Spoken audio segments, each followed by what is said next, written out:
कुठे कुठीन त्याचं प्रमाण वाढवायला लागेल.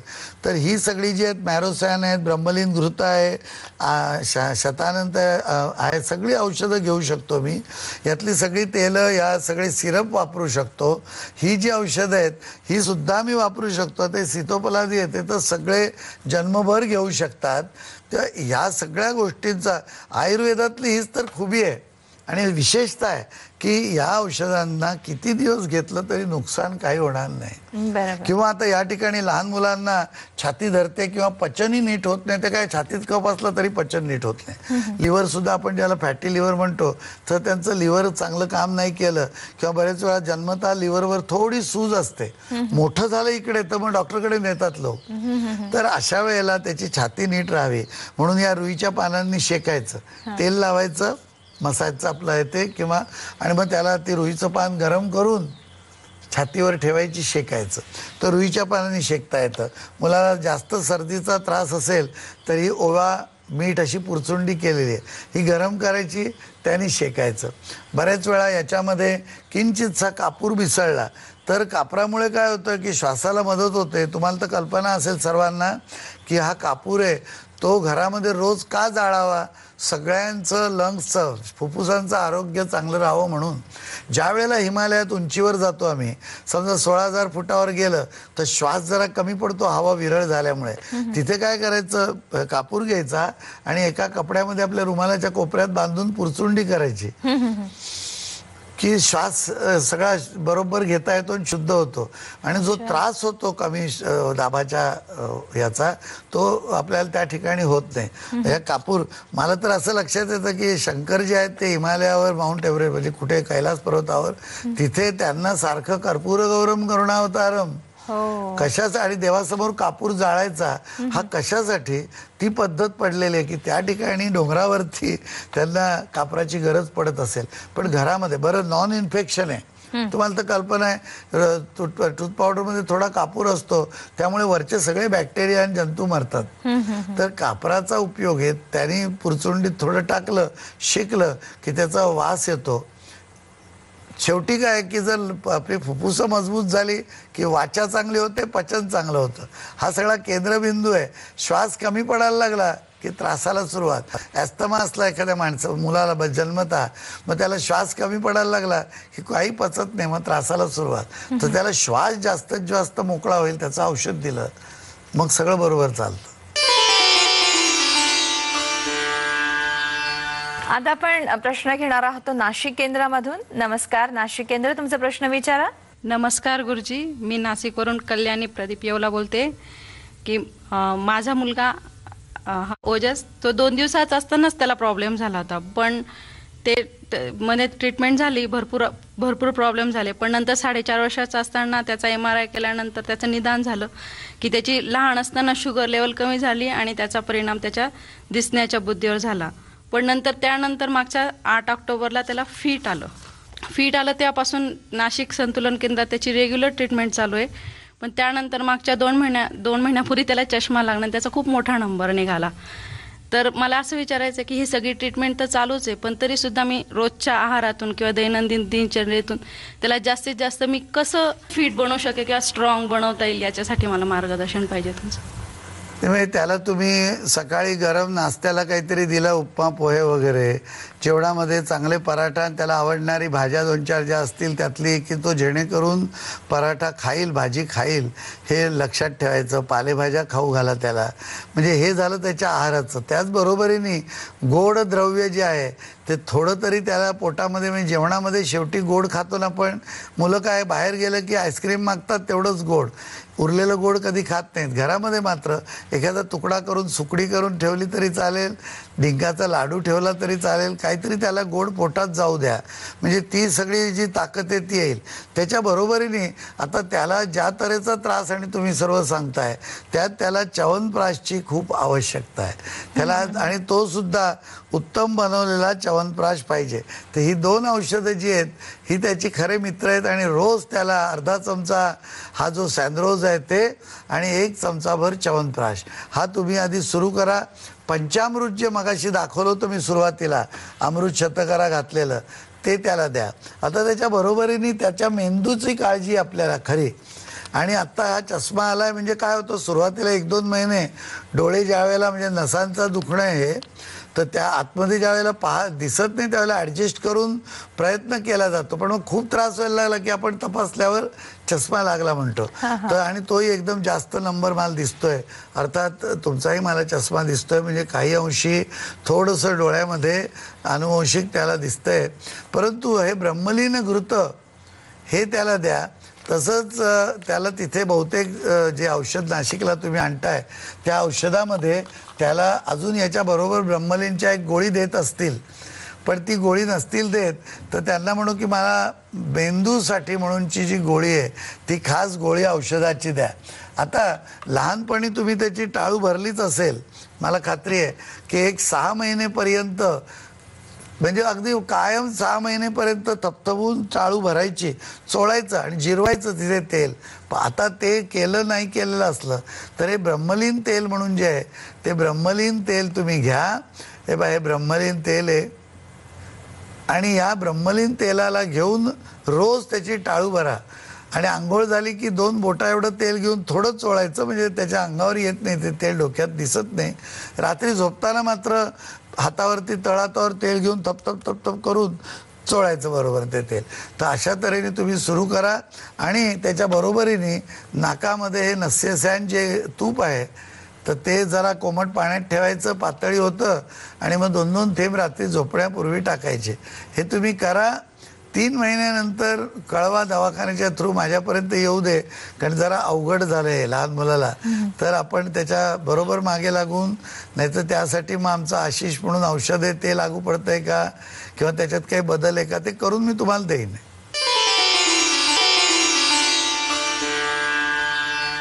नाशिक केंद्र, तुमचा दुसरा प्रश्न विचारा. नमस्कार गुरुजी, मी रवींद्र कुडाळकर बोलतोय. जन्मतः काही बालकांमध्ये कधी व्यंग किंवा विकृती दिसून येते, याची काही विशिष्ट कारणं असतात का? आणि अशा बालकांची सर्वांगीण शारीरिक, मानसिक, बौद्धिक प्रगती आणि बुद्ध्यांकांमध्ये वृद्धिगत होणं, एकूणच विकास होण्याच्या दृष्टीने पालकांनी काय काळजी घ्यावी, कृपया मार्गदर्शन करावे. धन्यवाद. मी तुमचा आभारी आहे की तुम्ही पुन्हा हा प्रश्न विचारला. पुन्हा म्हणजे हा प्रश्नाचं साधारण उत्तर मी सुरुवातच करताना सांगितलं होतं, पण हे जेवढं बोलावं तेवढं कमी आहे. जेवढा समाजात याचा प्रचार व्हावा तेवढं चांगलं आहे. तुम्ही एक वेळ एखाद्याने ठरवलं की मला लग्नच करायचं नाही, मी म्हणतो छान झालं, काय अडचण नाही. एखाद्याने ठरवलं मला मुलबाळ नको आहे, मी म्हणतो काय हरकत नाही, खूप मुलं आहेत, दत्तक घे, बिचाऱ्यांना जन्म मिळाला आहे परंतु खायची प्यायची व्यवस्था नाही, तुम्ही पोसा. परंतु समजा मूल नको आहे घरात, काही नाही, मूल हवं असलं तर तुमच्या आयुष्याची 11 वर्ष मूल झाल्यापासूनची तुम्ही मुलाला द्यायला पाहिजेत, नीट व्यवस्थित काळजीपूर्वक. म्हणजे अगदी सुरुवातीचे मगाशी सांगितलेले सर्व प्रकार की जन्मपूर्व गर्भसंस्कार, आईवडिलांच्या वीर्याची ताकद आणि दोघांचं वीर्य धातूची बरोबर करून घेतल्याशिवाय मूल होऊ नये हे लक्ष, आणि मग हे जरी संस्कार जुने वाटले आणि त्याच्यातलं विज्ञान कळलं नाही की कान टोचायला अमुक वारी अमुक नक्षत्रावर आणि इतक्या दिवशीच करावं, हे सगळं काय आहे, काय आम्हाला काही कळत नाही. होईल एक दिवशी संशोधन, परंतु निश्चित ते विज्ञान आहे आणि त्याचा फायदा होतोय. मेरिडियनचा अभ्यास, बाहेरच्या होरा, जो बाहेर जे वातावरणातली शक्ती आहे त्याचा अभ्यास. अहो जर वसंत ऋतू आणि शरद ऋतूमध्ये फरक दिसत असला तर दिवसादिवसातही दिसायला पाहिजे. रविवार ते सोमवार, सोमवार ते मंगळवार म्हणून म्हणतात. शनिवार थंड वार आहे किंवा सोमवार हा थंड वार असल्यामुळे मूग खाऊ नये किंवा मुगाची खिचडी खाऊ नये असं काही आपले लोक म्हणत असत. कारण काय की बाहेरचा थंडपणा आणि आतली अजून मुगाची थंडी ही एकूण म्हणजे तो मूग पोटात थंड पडला तर चांगलं नाही. अशा आता तुम्ही सर्दी झाली ना, काकडी आणि दही एकत्र करून खाल्लं तर वाढेल की नाही. तेव्हा बाहेरच्या वातावरणाचा परिणाम आहे. म्हणून तर हे सर्व करून प्लीज घ्या सगळ्यांनी, ज्यांना मुलाची आवश्यकता व्हावं असं वाटतंय, आणि मग काळजी करायची. आता त्यातून काही कारणाने झालंय, जन्मतः आहे, नशीब एकेकाचं असतं असं म्हणायचं. आणि जर अपंग मूल झालं तर मेंटली रिटार्डेड झालं की मेहनत अजून जास्त. पण एखादं फिजिकली रिटार्डेशन झालं म्हणजे काहीतरी पाय लहान आहे, पायाला काहीतरी, हाताला बाक आहे, किंवा असं काहीतरी कानाला फाटलेला आहे, किंवा कमी एका कानाने ऐकू येते जन्मताच, तर अशा गोष्टींच्या वेळेला इलाज सोपे होतात. पण तरी असं मूल होणंच चांगलं नाही. आणि त्या मुलाला काय आहे की तशी व्यवस्था, तशा तऱ्हेने आईवडिलांची सर्व एकदा व्यवस्था असली की आम्ही असं म्हणतो की ज्या मुलाला अशा तऱ्हेने जन्म घ्यायचा आहे तो जीव बरोबर तशीच गर्भ स्वीकारतो की इथेही जन्म घेतला की मला मेंटली रिटार्डेड होईल मी, कारण त्याची व्यवस्था तर पाहिजे ना. शेवटी तसे आजूबाजूचं वातावरण असलं तरच त्यामध्ये ती वस्तू वाढू शकते. तसं आता परवा मी गेलो होतो या इथे त्या किसनवीर फार्मवरती, तर त्यांच्या ह्याच्यात फुलं पाहिली तर माती नाहीच, नारळाची जी चोडणं आहेत त्याच्यामध्ये वाढवतात ते. कारण त्या फुलांना जी आवश्यकता आहे तसं वातावरण आणि तसं खत दिलं की ती वाढतात. तर या दृष्टीने प्रत्येकाने काळजी घ्या. आता याच्यासाठी आपण इलाज करायचा, त्यासाठी सूक्तही लिहिलेली आहेत. भारतीय संस्कृतीत आयुर्वेदाने सांगितलंय की अमुक मंत्र सूक्त त्या मुलाला रोज ऐकवा. मुलाला ऐकवा म्हणजे मुलं ऐकतं का नाही, तो जिथे खेळत असतो तिथे वाजवायचं आणि रोज काही कोणाला बोलवून त्यांनी म्हणायचं. आणि एवढी शुद्ध म्हणणारी माणसं आत्ता समाजात नाही आहेत जास्त, तर रेकॉर्ड करून ठेवून ऐकवायचं. त्याच्याबरोबरीने त्या मुलाला बदाम उगाळून द्यायचे, 5 बदाम ते साहणेवरती बरोबर उगाळायचे. तुम्ही पावडर केली मिक्सरमध्ये काही फायदा नाही, त्याला रोटेशन क्लॉकवाईज करून ते उगाळून जो झालेला पेस्ट आहे तीच त्याला चाटवायची आहे बरोबर. तर ते बदाम आहेत ते उगाळा, त्याच्यात अर्धा चमचा मध घालून ते त्याला चाटवा. एक हे ब्रह्मलीन घृत जे आहे ते त्याला तोडच नाही आहे. आणि त्याच्याहून जास्त जर त्याची काही जास्त एखाद्या मुलाला, म्हणजे तुमच्या मुलाला मी पाहिलेलं नाही आत्ता, परंतु एखाद्या मुलाचं जास्त माकड चाळ आहे आणि जरा जास्तच काहीतरी बाहेरचं आहे वगैरे असं लोक म्हणत असेल तर त्यासाठी वेगळं तूप असतं मानस घृत म्हणून, ते आपण देऊ शकतो. त्याला खारीक आहे ती दुधात उकळवून द्यायची, च्यवनप्राश आणि सॅनरोज आहे ते द्यायचं. अशा तऱ्हेने त्याची टाळू आहे ती रोज या ब्रह्मलीन घृताने भरायची, नस्य करायचं. आता त्याला जर शौचाला होत नसली तर या सगळ्याचा उपयोग कमी होऊन जाईल, तेव्हा त्यासाठी औषध डॉक्टरांना विचारून आणायचं. त्याला सारखं नाक वाहत असलं तर त्याच्यासाठी एक औषध घ्यायचं. मेंदूचं असलं किंवा कुठलंही असं एखादं व्यंग की जे व्यंग परमनंट नाही, म्हणजे हाड लहान असलं आणि पाय वाकडा आला तर त्याला मोठा करणं अवघड आहे, म्हणजे रिप्लेसमेंट केली तरच कोणी ऑपरेशन करून. पण ही जी फंक्शनल आहेत त्यांच्यासाठी काम करत असताना शारीरिक असली खालची तर सोपं आहे, मेंदूचं अवघड आहे. तर हे सगळं करून त्याला बरं करता येईल. समजा 100% बरा नाही झालं तर 60% झालं तरी आपल्याला व्यवहारामध्ये दैनंदिन चालून जाते, मग आपल्याला अडचण होत नाही, ते मूल स्वतंत्रपणे जगू शकतं पुढे. पण हे सगळं करण्यापेक्षा धष्टपुष्ट चांगलं मूल आणि बुद्धिमान मूल जन्माला येईल याचं आपल्या शास्त्राने खूप मार्गदर्शन केलंय, ते प्रत्येकाने पाळावं हीच माझी इच्छा आहे. नक्कीच. खरं तर गुरुजी आपल्याकडे सांगण्यासारखं खूप असतं, पण आपला जो वेळ असतो तो आपल्याला नेहमीच अपुरा पडत असतो.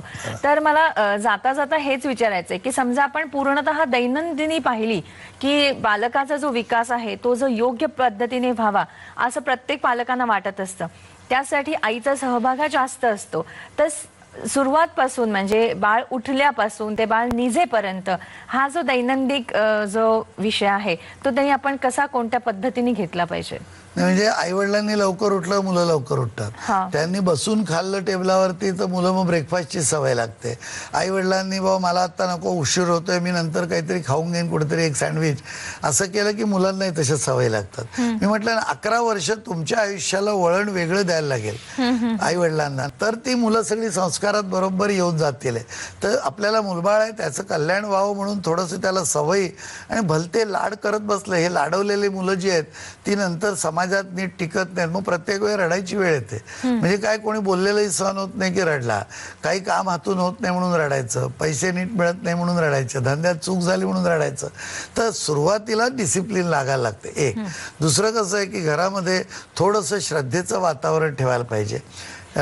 जसं टीव्ही जे आहे तो टीव्ही पाहत असताना आपणही थोडी मर्यादा ठेवायची. मी लोकांना काय म्हणतो की तुम्ही जर फोनवरती गेम खेळला तर एकदा ते मूल पाहतं तेव्हा ते म्हणजे मला पाहिजे, मग ते खेळायला लागलं मग सारखा फोन मागणार. हो, तुम्ही मूल आहे त्या मुलासमोर गेम खेळायचा नाही, मुलासमोर फोनच घ्यायचा नाही आणि मुलाने फोन जो आहे तो कायम नीट ठेवायचा की त्याच्या हाती लागू नये. म्हणजे या भलत्याच सवय, त्याला गेम खेळू नये किंवा कॉम्प्युटर शिकू नये असं नाही, पण त्याचं वय झालं 7-8 वर्षाचं मग त्याच्या हातात या वस्तू आल्या आणि त्याही एज्युकेशन पुरत्या तर चांगलं आहे. परंतु मग रात्रंदिवस रविवारी मुलं सकाळपासून संध्याकाळपर्यंत गेम खेळली किंवा टीव्ही समोर बसली तर चांगलं नाही. तर आपण हे थोडं आणि लवकर निजे लवकर उठे.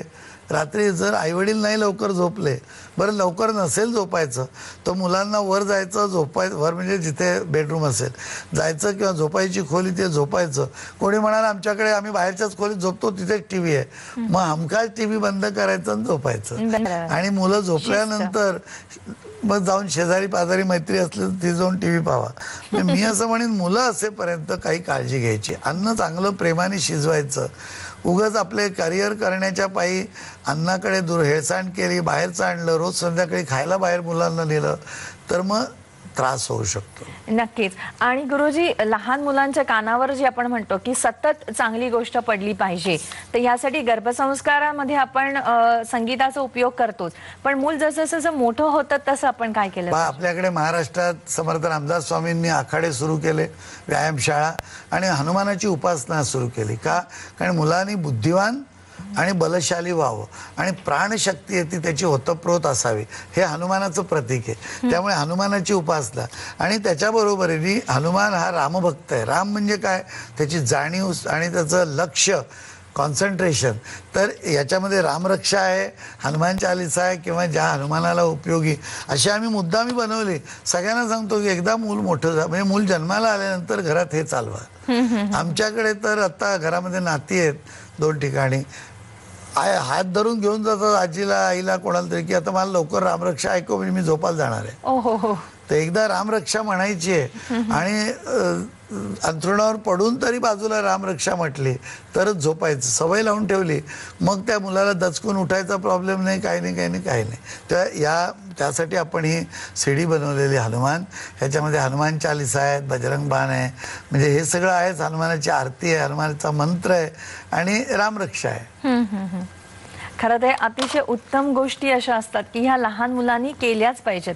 तर आवर्जून करण्यासारख्या आणि आपण सुरुवातीपासून शिस्त लावण्यासारख्या अजून काही गोष्टींचा अंतर्भाव आपण करू शकतो का? जसं मुलांच्या शरीरासाठी जो व्यायाम आहे तो देखील महत्वाचा आहे, तर त्याबद्दल आपण थोडक्यात काही सांगा. आता काय की लहानपणी जर जी सवय लावतो तर त्याला आपण मसाज देत असताना, आता लहान मुले आहे त्याला मसाज करत असताना इकडे पाय तिकडे पाय हे सगळं आपण करतो या बरोबर.